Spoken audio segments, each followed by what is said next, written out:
یہ بات درست ہے، اس کو ہمیں کھلے دل سے قبول کرنا چاہیے کہ ہم مسلمان ہونے کے باوجود ان قدروں کو اختیار نہ کر سکے جو ہمارے آقا نے ہمیں دی.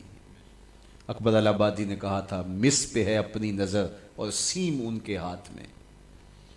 ہم تو تانبے پہ نظر جمائے ہوئے ہیں اور چاندی وہ لوگ لے گئے. اقدار عالیہ، رویوں کی خوبصورتی، قوانین کی بالادستی اور زندگی کا بہت سارا جمال وہ ہم سے چھین کے لے گئے. یہ خزانہ ہمارا تھا، لیکن صاحب جام اسی کا جو بڑھ کے تھام لے، جو بھی محنت کرے. ایک وہ زمانہ بھی تھا کہ شارلمان اس کے لارڈز ابھی دستخط کرنے کی مشق سے گزر رہے تھے. ابن حزم کے قلم سے 1000 کتابیں نکل چکی تھی. وہ زمانہ بھی ہم نے دیکھا جب پیرس میں کیچڑ تھا اور بغداد عروس البلاد کہلاتا تھا. ہم نے وہ دور بھی دیکھا ہے جب وہ سواد آشنا بھی نہیں تھے، حرف آشنا بھی نہیں تھے، اور ہمارے منجم ستاروں پہ کمندے ڈالتے تھے. جب ہم محنت کرتے، خدائے زندہ زندوں کا خدا ہے، یہ اس کا اصول ہے، یہ اس کا ضابطہ ہے.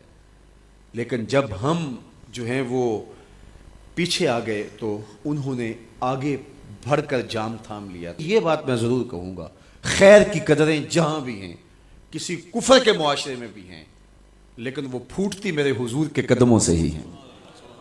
چوکھٹ اسی سے ہی فیض اور نور اور روشنی پھوٹی ہے، اجالے یہیں سے گئے ہیں، ورنہ انسان آج بھی زنجیروں میں جکڑا ہوتا. وہ کیسا سماج تھا کہ جب بیٹی کو زندہ درگور کر کے باپ آتا تھا تو معاشرہ اسے داد دیتا تھا کہ تو نے اپنی آبرو بچا لی ہے، تو نے اپنی عزت بچا لی ہے.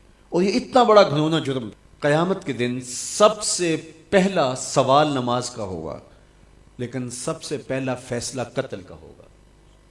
دوسرے لفظوں میں یوں کہہ لیجئے، حقوق اللہ میں سب سے پہلے نماز کا سوال ہوگا، اور حقوق العباد میں سب سے پہلا فیصلہ جو ہے وہ قتل کا ہوگا. اور قتل میں بھی وہ بچیاں جو زندہ درگور کی گئی، ان کا مقدمہ پہلے لایا جائے گا. قرآن بتاتا ہے وَإِذَا الْمَوْءُودَةُ سُئِلَتْ بِأَيِّ ذَنبٍ قُتِلَتْ. قبروں میں گڑی ہوئی بچیاں اٹھائی جائیں گی، اللہ کی عدالت ہوگی، ان کے ظالم باپ کٹہرے میں کھڑے ہوں گے.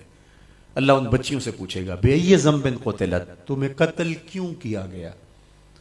اب ان بچیوں کو تو پتہ ہی نہیں ہمیں کیوں قتل کیا گیا. ابھی آنکھ کھلنے نہیں پائی تھی کہ بند کر لی گئی، زبان بولنے نہیں پائی تھی کہ نوچ لی گئی، زندگی کا پھول ابھی کھلا ہی نہیں تھا کہ مرجھا گیا.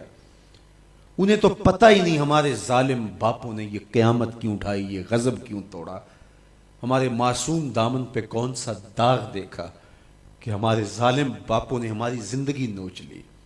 کہتے ہیں گڑھا کھودتے تھے، تاریخ پڑھیں، دل آج بھی خون کے آنسو روتا ہے. اور گڑھا کھود کر کے اس میں کھلونے رکھتے اور بچی وہاں بیٹھ جاتی اور کھلونوں سے کھیلنے لگتی، اور وہ اوپر سے ریت ڈالتے، اور وہ بچی پہلے پہل تو اس کو کھیل سمجھتی اور وہ اس کھیل میں خود شریک ہوتی. لیکن جب اس کے کندھوں سے اوپر تک ریت بڑھتی اور اس کی سانس دبنے لگتی، پھر اسے سمجھ آتی یہ کہانی کوئی اور ہے. پھر وہ معصوم اور ننھے ہاتھ جوڑ کے اپنے باپ سے زندگی کی بھیک مانگتی، لیکن ظالم سفاک باپ ریت ڈالتا اور یوں اس کی سسکیاں، اس کی آہیں، اس کی چیخیں، اس کے آنسو اس ریت میں دب جاتے. اور اس معصوم ننھی چڑیا کے لیے نہ کوئی موم بتیاں جلانے والے تھے، نہ کوئی اس کے لیے احتجاج کرنے والے تھے، اور نہ کوئی اس کی FIR کٹتی تھی. باپ کو بھی داد ملتی، ماں کو بھی داد ملتی. معاشرہ صفاق اس پہ ماتم کرنے کی بجائے اس پہ خوشیوں کا اظہار کرتا. پہلی آواز پورے عرب میں جو اٹھی اور بلند ہوئی وہ میرے حضور کی تھی. بیٹیوں کو قتل کرنے والوں سن لو، میری فاطمہ میرے جگر کا ٹکڑا ہے. یہ پہلی آواز تھی. یہ صرف کلمہ محبت ہی نہیں ہے، اس ظالمانہ سماج کے خلاف جو ہے وہ علم جہاد میرے حضور نے بلند کیا.